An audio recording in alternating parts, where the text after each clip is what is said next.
अध्याय 15 के प्रश्नावली 2 का 11वां प्रश्न है। एक पतले बेलनाकार टीन में 1 लीटर पेंट आता है। यदि टीन का व्यास 14 सेंटीमीटर है तो टीन की ऊंचाई क्या होगी। 1 लीटर बराबर कितना होगा, 1000 घन सेंटीमीटर। इसमें 1 लीटर बराबर लिखना है। ठीक है, लीटर में जो मान दिया है ना, इसका मतलब होता है कि ये आयतन है। ठीक है, कोई भी मान अगर लीटर में दिया है, इसका मतलब आपको क्या समझना है कि ये आयतन है। और आयतन जो है उसे हम किस में लिखते हैं, घन में लिखते हैं ना। अगर वो घन मीटर है तो मीटर में लिखेंगे, सेंटीमीटर में दिया तो सेंटीमीटर में लिखेंगे, मिलीमीटर में है तो मिलीमीटर में लिखेंगे। तो यहाँ पे इस प्रश्न में सेंटीमीटर का जिक्र किया है, इसलिए 1 लीटर को किसके बराबर लिखेंगे, 1000 घन सेंटीमीटर के बराबर लिखेंगे। ठीक है, तो चलो हल करते हैं।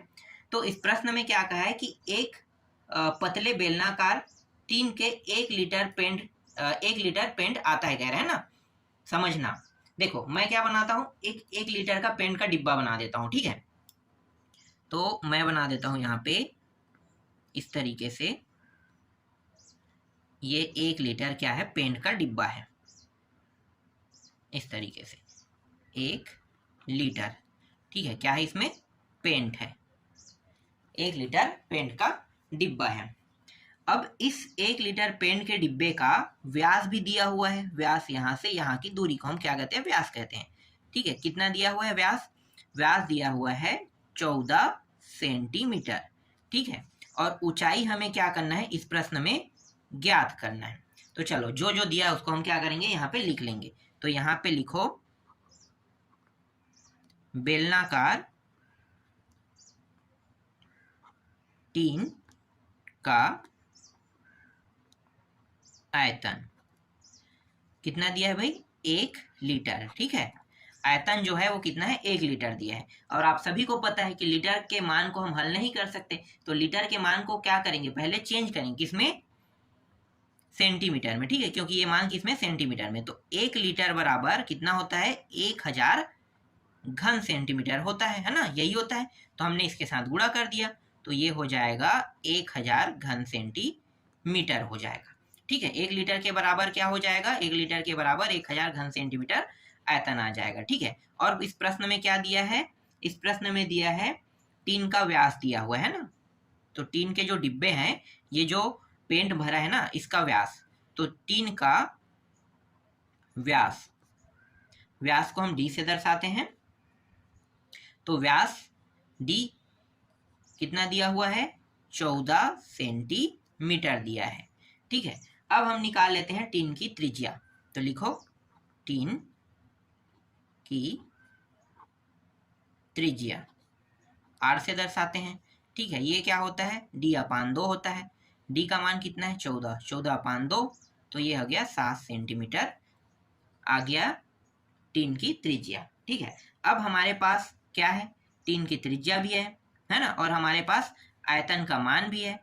तो हम आसानी से अब क्या निकाल सकते हैं, h का मान निकाल सकते हैं, क्योंकि हम आयतन के सूत्र का उपयोग करेंगे और आयतन के सूत्र से हम आसानी से h के मान को निकाल सकते हैं। तो लिखो यहाँ पे बेलनाकार टीन का आयतन। ठीक है, आयतन में आपको ये आयतन का 1 लीटर नहीं लिखना है, सूत्र लिखना है। ठीक है, अभी हम क्या कर रहे हैं, सूत्र लगा रहे हैं। तो आयतन का सूत्र क्या होता है, πr²h, यही होता है। ठीक है, और बेलनाकार टीन का आयतन कितना दिया है, देखो 1 लीटर बराबर हमने हल करके कितना लाया था, 1000 ना। तो यहाँ पे मैं रखूंगा 1000, यहाँ पे पाई है, पाई मतलब 22/7, आर कितना है, 7 है, तो 7 को कितने बार गुणा करेंगे, 2 बार। फिर h का मान हमें क्या करना है, निकालना है। तो जैसा वैसा रखेंगे, ये 7 कट गया। ठीक है, इसके बाद ये 1000, ये 22 आ जाएगा नीचे में, और इसके साथ 7 भी आ जाएगा। क्यों नीचे में आ रहा है, तो ये नीचे में इसलिए आ रहा है क्योंकि ये 22 गुणा 7 और गुणा h, ये गुणा h, ये जो 22 7 है ना, ये h के साथ क्या है, गुणा के फॉर्म में, इसीलिए ये नीचे में आ रहा है। ठीक है, अगर ये जोड़ना और घटाने के फॉर्म में होता तो ये क्या होता, ऊपर में आता। ठीक है, तो ये चीज याद रखना, नीचे में कैसे आता है आपको पता चल गया होगा। बाकी वीडियो में मैंने बहुत बारीकी से आप लोगों को बताया है। ठीक है, बस इतना याद रखना कि अगर कोई मान गुणा के फॉर्म में हो, देखो ये भी गुणा ये भी गुणा, तो जब दूसरे साइड आता है तो उसके नीचे में आता है। ठीक है, और ये वैसे ही आया जैसे ये गुणा के फॉर्म में था। देखो तो ये क्या कर रहा है, 1000 को भाग दे रहा है, और ये रहा h। चलो कटा के देखते हैं, जितना कट सकता है उतना कटा देते हैं ना। तो चलो मैं कटा देता हूँ पहले इन दोनों को। तो ये हो गया 11 और ये हो गया 500। 11 सत्ते कितना होता है, तो ये 500 और ये 77 अपन h। अब इसको भाग दे दो, भाग देना तो आता है ना, ऐसा आप लोग भाग दे देना, ठीक है। जिनको भाग देना नहीं आता है वो कुछ इस प्रकार से करना, और जिनको कटाना आता है कटा के भी डायरेक्ट भाग कर सकते हो, ठीक है। तो इस प्रकार से आप लोग भाग कर सकते हो।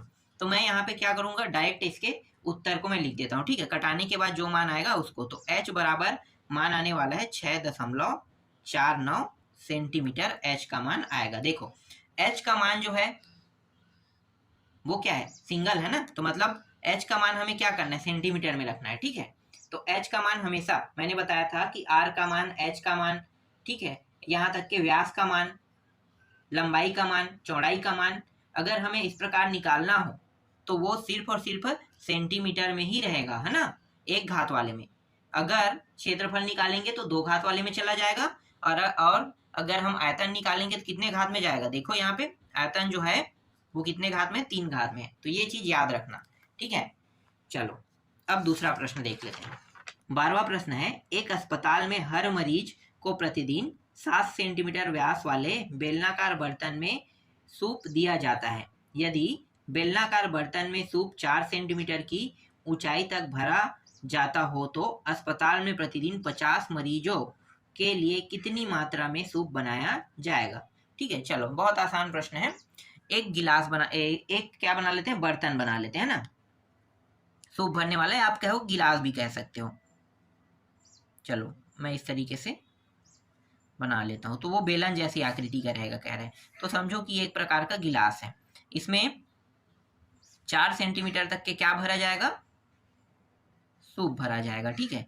यहाँ से यहाँ लेकर मैं ले लेता हूँ 4 सेंटीमीटर, ठीक है। 4 सेंटीमीटर इसमें क्या भरा जाएगा, सूप, ठीक है। और ये 4 सेंटीमीटर भरा गया, ये क्या है, ये ऊंचाई है, ठीक है, ये क्या है, इसकी ऊंचाई है, ठीक। अब ये जो 7 सेंटीमीटर है यहाँ से यहाँ की जो दूरी इस प्रश्न में है, ये व्यास है, जिसे हम किससे दर्शाते हैं, डी से। डी कितना है, 7 सेंटीमीटर इस प्रश्न में दिया हुआ है, ठीक है। चलो अब आगे हल करते हैं। हम क्या करेंगे, व्यास से हम त्रिज्या निकाल लेंगे, और जैसे ही हमारे पास त्रिज्या आएगा उसके बाद हम आगे हल करके हम क्या निकाल सकते हैं, हम आयतन निकाल सकते हैं। आयतन निकालने के बाद आसानी से हमारा प्रश्न हल हो जाएगा। तो चलो जो जो दिया उसको लिख लेते हैं। तो यहाँ पे मैं लिख लेता हूँ, बेलनाकार बर्तन का व्यास दिया हुआ है, कितना दिया हुआ है, 7 सेंटीमीटर। अब इस व्यास से मैं त्रिज्या निकाल लेता हूं, तो त्रिज्या है r बराबर d/2, 7/2, इसका मतलब हो जाएगा 3.5 सेंटीमीटर हो जाएगा, ठीक है। ये भी दिया हुआ था। इसके बाद ऊंचाई, तो बर्तन की ऊंचाई जिसमें सूप भरा है ना, बर्तन की ऊंचाई मतलब जिसमें सूप भरा है, तो ऊंचाई कितना है, 4 सेंटीमीटर दिया हुआ है, तो 4 सेंटीमीटर इसे ले लेंगे, ठीक है। अब यहाँ पे बेलन के आयतन का सूत्र लगाते हैं। तो बेलन का आयतन, ठीक है, बेलन का आयतन हम नहीं कहेंगे, इसे हम बर्तन, बेलनाकार बर्तन का आयतन कहेंगे। मैं यहाँ पे लिख लेता हूँ बेलनाकार, और ये रहा बर्तन, ठीक है, बेलनाकार बर्तन का आयतन, क्योंकि ये क्या है, एक बर्तन है, ठीक है। बेलनाकार बर्तन का आयतन सूत्र क्या होता है, पाई r² h, यही होता है, बस मान रख देते हैं 22/7 गुणित r का मान 3.5, या हम डायरेक्ट देखो यहाँ पे मैं क्या करूंगा, इसे वापस ऐसे ही कर दूंगा ना, तो मैं 3.5 ना लिख के 7.2 ही रख लेता हूँ ना, ज्यादा अच्छा रहेगा, बाद में हल कर लेंगे, है ना। तो यहाँ पे मैं 3.5 को मैं 7/2, और ये रहा 7/2, ऐसा मैं लिख लेता हूँ, ठीक है। इसको हम क्या करेंगे, इसी फॉर्म में रख लेते हैं, ठीक है, क्योंकि दशमलव वाले को हल करने में थोड़ा दिक्कत होता है, तो हम क्या कर रहे हैं, हम 7/2 के रूप में ही रख लेते हैं, ठीक। इसके बाद h का मान कितना है, 4 दिया है, ये 4, तो देखो ये 7 और ये 7 कट गया, 2 एकम 2 11 में ये भी कट गया, 2 एकम 2 दूनी में ये भी कट गया। अब 11 के पहाड़ा को पढ़ो 7 बार, तो 77 दूनी पढ़ेंगे कितना हो जाएगा, 7 दूनी 14, 154, ठीक है, 154। और ये आयतन है, तो आयतन किस में रहता है? घन में रहता है, तो घन सेंटीमीटर हो जाएगा, ठीक है, इस प्रकार से। अब आगे प्रश्न क्या कह रहा है कि प्रतिदिन अस्पताल में 50 मरीजों के लिए कितनी मात्रा सूप बनाया जाएगा, ठीक है। ये जो आयतन आया है ये तो एक मरीज को दिया जाता है ना, एक मरीज को एक जो बर्तन है उसमें 154 घन सेंटीमीटर सूप दिया जाता है, तो 50 मरीज को कितना दिया जाएगा? तो क्या करेंगे? गुणा कर देंगे, है ना। तो समझो इसको, तो यहाँ पे मैं लिख लेता हूं, एक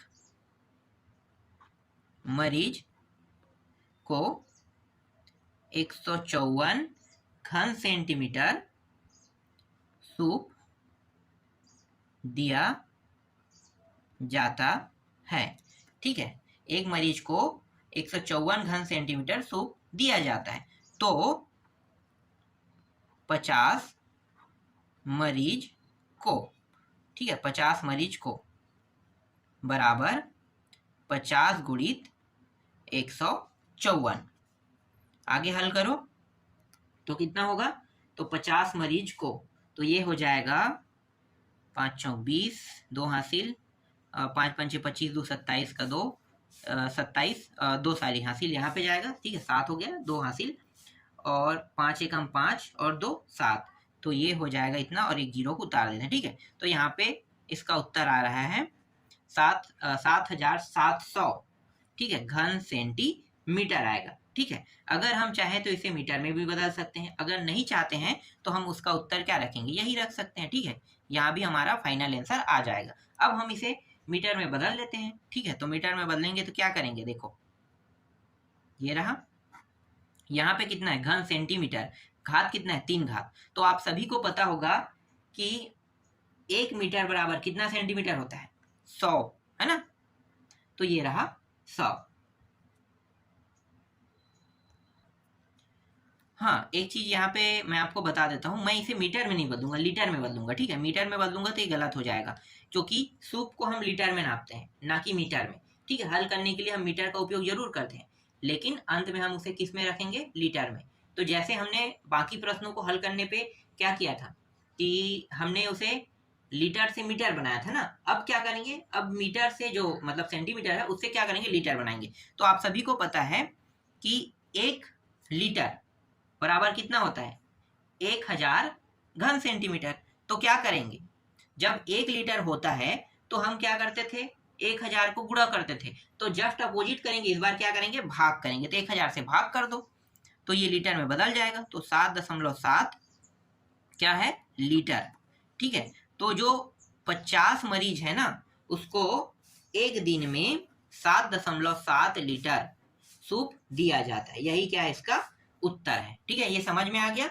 चलो अगला प्रश्न देखते हैं। 13वां प्रश्न है, एक तांबे के छड़ का व्यास 1 मीटर और लंबाई 8 मीटर है, जिसे पिघलाकर 18 मीटर पतला तार खींचा गया है। तार की मोटाई ज्ञात कीजिए। तो तार की मोटाई हमें क्या करना है? ज्ञात करना है, समझना, ठीक है। देखो मैं यहाँ पे एक पहले तार बना देता हूं, मतलब तार नहीं, ये छड़ है, पहले मैं छड़ बना देता हूं, ठीक है। इस तरीके से मोटा छड़ बना देते हैं, ये रहा छड़ है, समझो, ठीक है। और इस छड़ की जो लंबाई है, जिसे हम ऊंचाई भी कहते हैं, कितना दिया हुआ है प्रश्न में? 6 मीटर दिया हुआ है, ठीक है। और इसकी जो व्यास है ना, ये व्यास है, तो व्यास इस प्रश्न में दिया हुआ है 1 मीटर दिया हुआ है, ठीक है। कितना दिया है? 1 मीटर व्यास दिया है। जब हम इसको पिघलाएंगे, इसको, इस छड़ को, तो हमें एक पतला तार प्राप्त होगा, कुछ इस प्रकार से। मैं तार यहाँ पे बना देता हूं, ठीक है, इस तरीके से ये मैंने तार बना दिया। तो इस प्रकार से तार बनाएंगे। तो जब हम पिघला रहे हैं तो तार को जब हम बनाते हैं तो इसकी जो लंबाई है, समझो, ये जो लंबाई है, हम ऊंचाई कहें, ये हो जाता है 18 मीटर हो जाता है। तो हमें क्या बताना है? तो हमें इसका भी व्यास बताना। देखो इसका व्यास तो हमारे पास है, लेकिन इसका व्यास हमारे पास नहीं। तो हम क्या करेंगे? इस पतले जो तार है उसका हमें व्यास बताना है, मतलब मोटाई, ठीक है, मोटाई को ही हम क्या कहते हैं, व्यास कहते हैं इस प्रश्न में। ठीक है, मोटाई को ही हम क्या कहेंगे, व्यास कितना मोटा है, मतलब देखो ये कितना मोटा है छड़ कहेगा तो हम नापेंगे तो 1 मीटर निकलेगा, तो क्या है, वही तो व्यास है ना। समझ में आ गया। चलो अब मैं इसको हल करते हूं। तो यहाँ पे मैं लिखूंगा तांबे का छड़ का व्यास कितना दिया है, 1 मीटर दिया हुआ है। ठीक है, इसी व्यास से हम क्या करेंगे, त्रिज्या निकाल लेंगे। तो लिखो त्रिज्या, जिसे हम r से दर्शाते हैं, d/2, व्यास को हम d कहते हैं, तो 1/2 और ये रहा मीटर में आएगा। ठीक है, तो 1/2 मीटर यहाँ पे हमें प्राप्त हो गया। ठीक, और क्या दिया है, और इस प्रश्न में दिया है छड़ की लंबाई। छड़ की लंबाई दिया हुआ है 8, एक सेकंड, ये 8 है, 8 मीटर दिया हुआ है।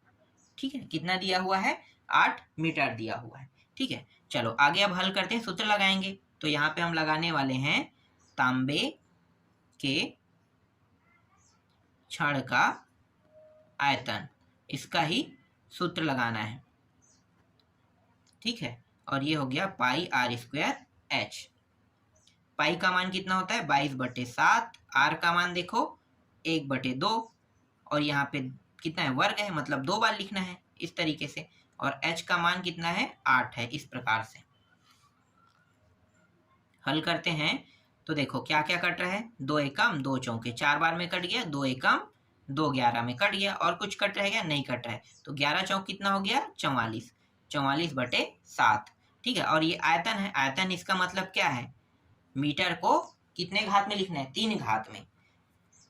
ये निकल गया। ठीक है, ये किसका है, ये तांबे के छड़ का आयतन है। देखो ये है छड़, ध्यान देना, ये क्या है, एक सेकेंड, ये है छड़, और ये क्या है, ये है तार, है ना। तो अभी हमने क्या निकाला, अभी हमने निकाला तांबे के छड़ का आयतन। ठीक है, तो इसका आयतन निकल गया, इसका आयतन कितना आया, 44/7 मीटर क्यूब आया। ठीक है, मतलब इसका जो आया वो क्या है, 44/7 मीटर का 3 घात। ठीक है, ये हमें प्राप्त हुआ। अब छड़ के लिए निकालते हैं। तो छड़ का जो लंबाई है वो कितना है, 18 मीटर है। बस हमें इसकी मोटाई निकालना है, मतलब व्यास बस ज्ञात करना है। चलो यहाँ पे लिखो तांबे के छड़ को क्या करेंगे, पिघलाएंगे ना। तो यहाँ पे लिखो पिघलाकर क्या बना रहे हैं, तार बना रहे हैं, तार बनाया गया है जिसकी लंबाई 18 मीटर। ठीक है, जिसकी लंबाई कितनी है, 18 मीटर है।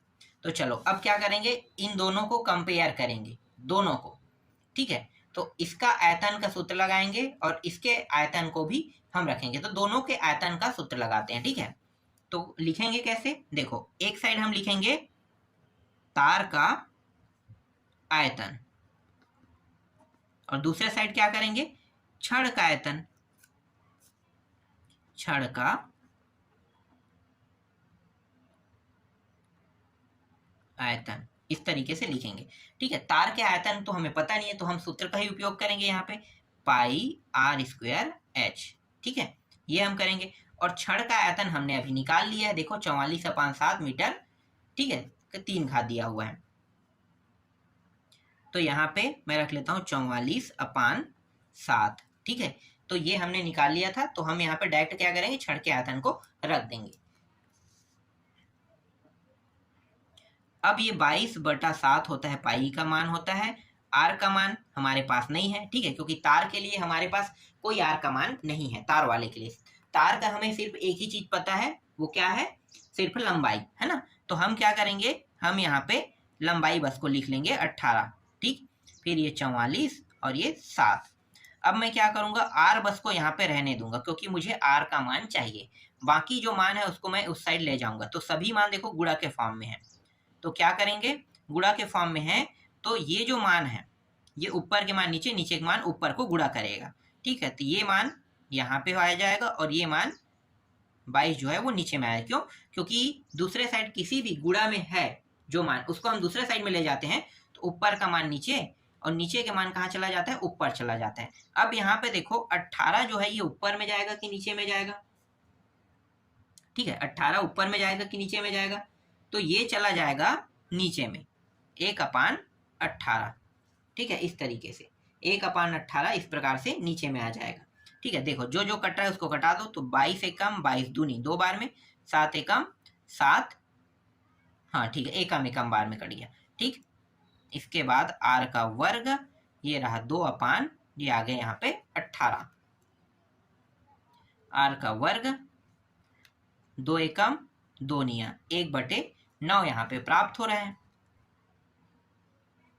तो r बराबर ये कितना हो जाएगा, 3 आ जाएगा, ठीक है। r बराबर कितना हो जाएगा, 3, क्योंकि यहाँ पे क्या है, देखो ध्यान देना, 1/3 का वर्ग कर दो, तो 1 सेकंड पहले ऐसे ही कर दो, ठीक है, ये ऐसा, तो ये हो जाएगा r बराबर 1/3, जबकि ऐसा नहीं आना चाहिए, यहाँ पे कुछ गलती हुआ है, ठीक है। गलती कहाँ पे हुआ है, चलो ढूंढते हैं।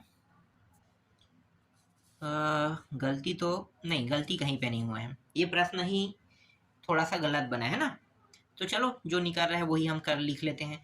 तो हमें r का मान 1/3 प्राप्त हुआ, ठीक है। हो सकता है आपके पास जो बुक है या गाइड है उसमें ये इसका जो उत्तर है वो अलग आया हो, लेकिन सोल्यूशन में मैंने कहीं पे गलती नहीं किया है, इसलिए मैं ये नहीं कहूँगा कि ये गलत है, ठीक है। यहाँ पे ऐसा बटा में नहीं आना चाहिए, मैं मानता हूँ, पर यहाँ पे मैं देखो हल करूँगा तो ये 18 कोई भी कंडीशन में, देखो ये 22 हमेशा हमारे पास, हमने जो ट्रिक अभी तक उपयोग किया उसमें कहीं पे भी कोई गलती नहीं हुआ है, तो जो हम अभी भी सॉल्व कर रहे हैं उसमें भी कोई गलती नहीं हुआ है, तो हम इसमें गलती नहीं ठहरा सकते। इस प्रश्न में ही कुछ गलती है, ठीक है, जो बनाने के तरीके को थोड़ा सा इन लोगों ने गलत तरीके से बना दिया होगा या किसी मान को गलत तरीके से प्रेजेंट कर दिया होगा, इसीलिए यहाँ पे जो r का मान है मुझसे 1/3 में आ रहा है ना। देखो मैं एक बार और चेक कर लेता हूँ, जो गलती है वो सिर्फ यहीं पे हो सकता है। देखो जब मैं इस मान को उस साइड ले जाऊंगा तो नीचे के मान ऊपर, ऊपर के मान नीचे जाएगा, 7 ऊपर चला गया नीचे, सही है। और ये r के वर्ग के साथ 18 भी गुणा है, इसका मतलब ये भी सही है, ठीक है। तो गलती तो हमें दिखाई नहीं दिया। फिर काट रहे हैं 22 एकम 22 दूनी 7 एकम 7 एकम कट रहा है, ये भी सही है।